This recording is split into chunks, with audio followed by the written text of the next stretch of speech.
This vote, Right to Contraception Act, failed in the Senate today. It had to get 60 to get past the procedural hurdle. 39 nays. You were one of the nays. Yes. So for folks who, why vote nay, and explain how that's not a bad issue for Republicans. Yeah. Senator Tim Scott was confronted on Fox News about the fact that he and Senate Republicans just blocked legislation protecting access to contraception.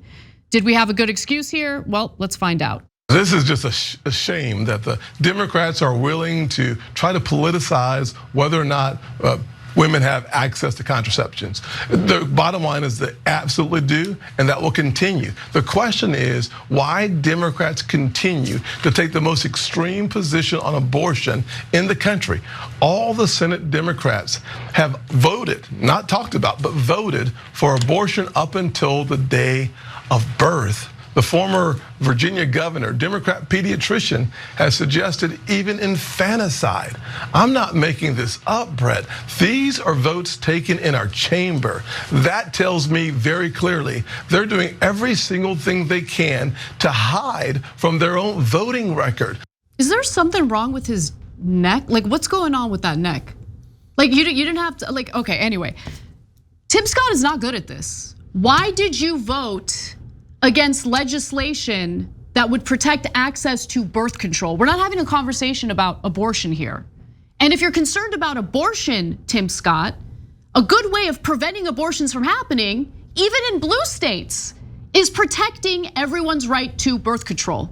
Pausing here to deliver some honest truth as we do in our news coverage as well. TYT is facing challenges, guys, as the entire industry is. You know who could make the difference? You. If you hit the join button below, it's gonna make all the difference and keep us in business. We appreciate you, thank you.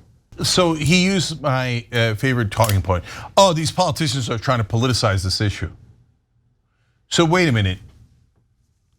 Clarence Thomas on the Supreme Court suggested that birth control might not be a protected right anymore.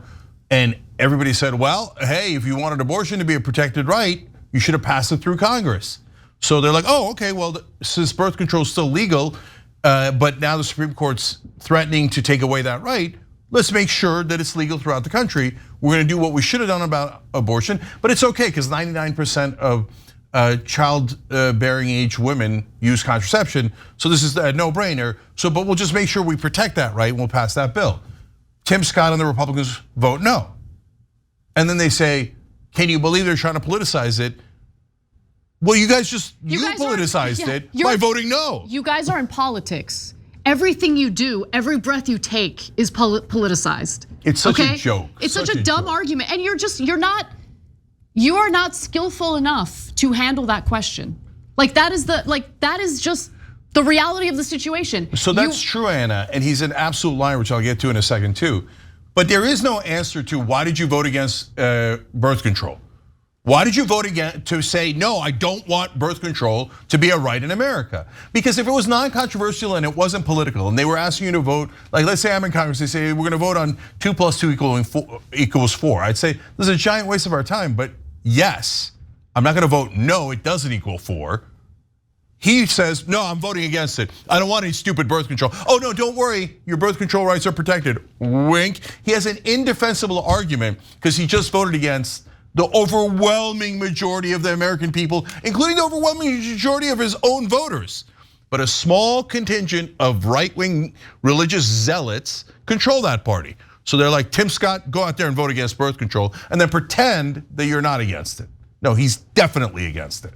So what exactly did Republicans just block? Let's get to the political maneuvering that took place in the Senate. And this was meant to make a political statement about Republicans because this is an issue that they're incredibly unpopular on.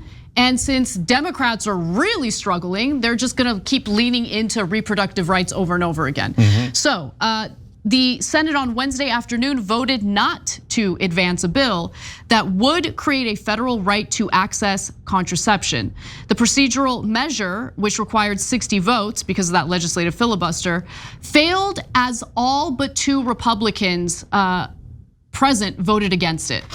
Okay, so there were 2 Republicans who were smart enough not to vote against it. All the other Republicans did vote against it, and this did not pass in the Senate.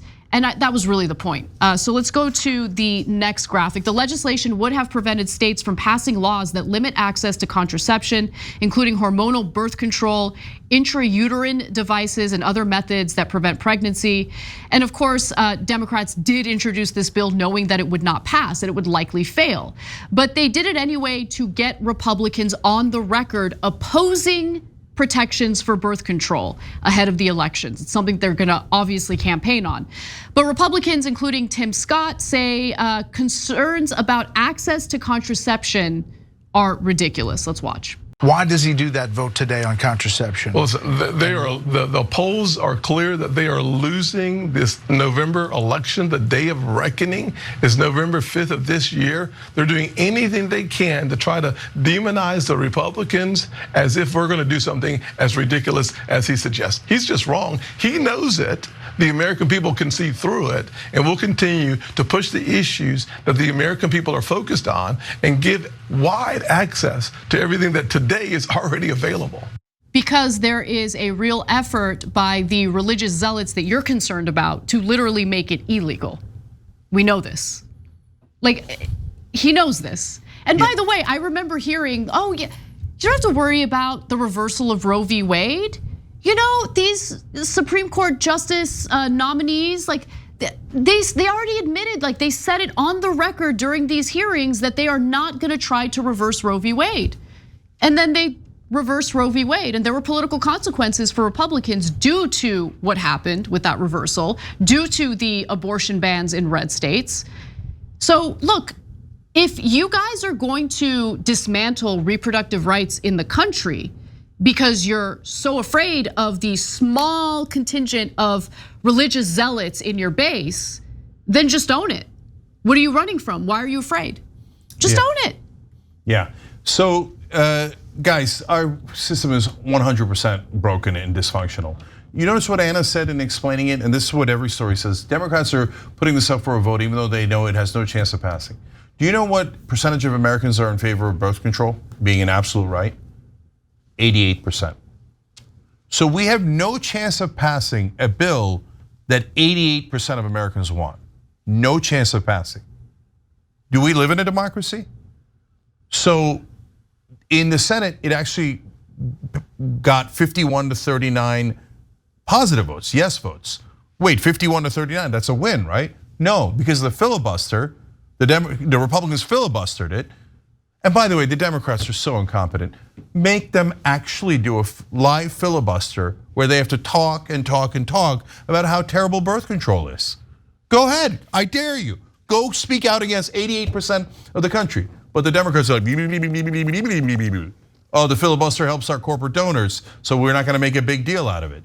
So the Republicans blocked it, so now we do not have that right. It's not guaranteed. Look, Tim Scott's a giant liar. Why? Because he has to serve that 12% religious fundamentalist lunatic base who are like, no, let's go back to the Stone Ages. Women should have no control over their bodies. So he has to serve them, but if he says he's serving them, he's gonna lose elections because even a majority of Republicans don't agree. So he has to pretend, he has to lie, and they lie over and over. If you hear that lie one more time, understand that that person telling it to you is the most dishonest piece of crap you've ever seen. You heard what he said about infanticide? Oh, the Democrats are for infanticide. They just want to kill the babies after they're born. That's just a lie. That's why he said afterwards, I'm not making this up. He says that because he's definitely making it up. So the Virginia governor said one vague thing that definitely wasn't for infanticide. And they're like, oh, it could be, if you think about it this way, that way. Infanticide is not abortion anyway, that's just murder.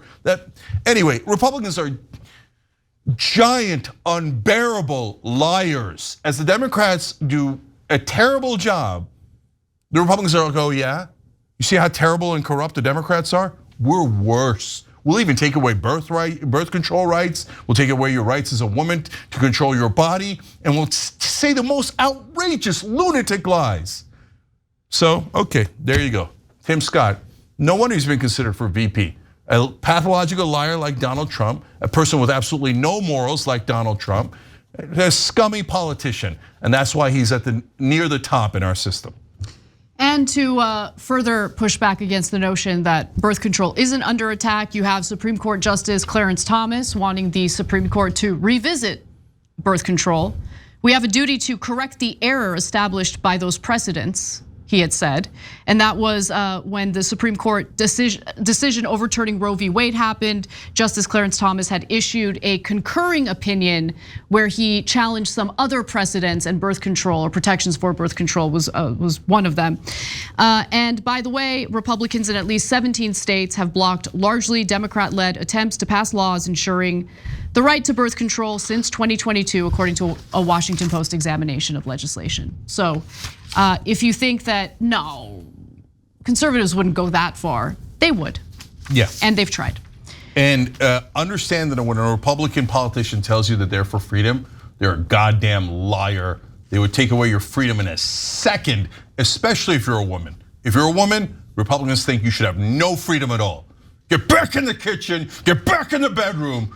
You're not gonna have any goddamn rights. And we're in charge now. This lunatic American Taliban is gonna be back in charge. Wow, what a great alternative you guys are to the Democratic Party. They sicken me. Thanks for watching the Young Turks, really appreciate it. Another way to show support is through YouTube memberships. You'll get to interact with us more. There's live chat emojis, badges. You've got emojis of me, Anna, John, JR. So those are super fun. But you also get playback of our exclusive member-only shows and specials right after they air. So all of that, all you gotta do is click that join button right underneath the video. Thank you.